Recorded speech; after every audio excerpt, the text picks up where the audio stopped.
చతుర్భుజ స్వరూపమై చంద్రుని వలె ప్రకాశవంతమైన ముఖంతో దయ కరుణ కురిపించే సర్వ విఘ్నాలను అడ్డంకులను తొలగించే పరమాత్మను ధ్యానిస్తున్నాము.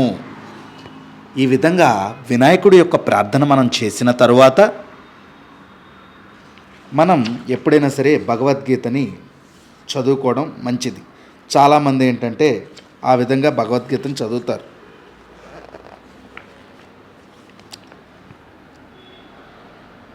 ప్రథమోధ్యాయం. ధృతరాష్ట్రువాచ ధర్మక్షేత్రే కురుక్షేత్రే సమవేతాయుత్సవః మామకాః పాండవాశ్చైవ కిమ కుర్వత సంజయ. ధృతరాష్ట్రుడు ఇట్లా ప్రశ్నించెను. ధర్మభూమైన కురుక్షేత్రంలో జరుగుతున్న ధర్మయుద్ధమునందు సమావేశమై యుద్ధకాంక్షతో ఉన్న నా పుత్రులు మరియు పాండురాజు పుత్రులు ఏమి చేసిరి అని ధృతరాష్ట్రుడు ప్రశ్నించాడు. అప్పుడు దానికి సంజయుడు ఇలా బదులిచ్చాను. సంజయువాచ దుష్ట్వా పాండువానీకం వ్యూఢం దుర్యోధనస్తదా ఆచార్యముపసంగమ్య రాజా వచనమబ్రవీత్.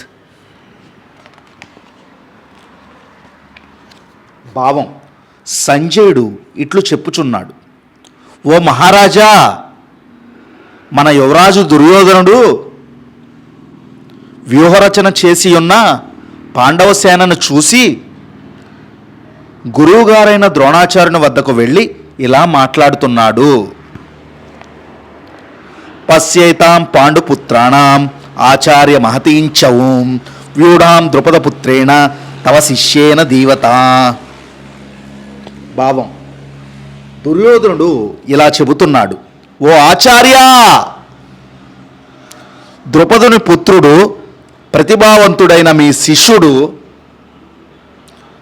దృష్టబ్జుమ్నుని చేత అత్యంత వ్యూహాత్మకంగా ఏర్పడిన ఈ పాండవుల మహాసైన్యాన్ని చూడుము.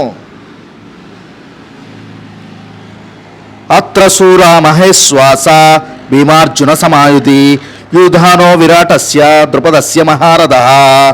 భావం: ఈ పాండవ సైన్యంలో ఉన్న శక్తివంతమైన యోధులను చూడండి.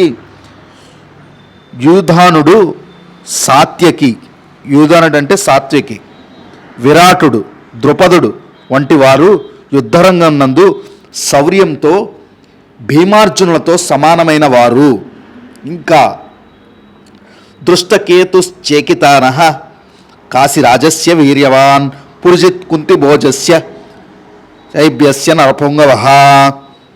పరాక్రమవంతులైన దృష్టకేతుడు,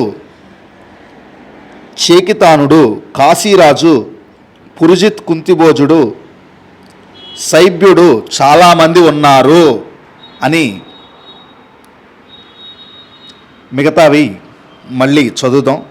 ఇప్పుడు మనం 1వ అధ్యాయంలో 5 శ్లోకాలు చదివాం.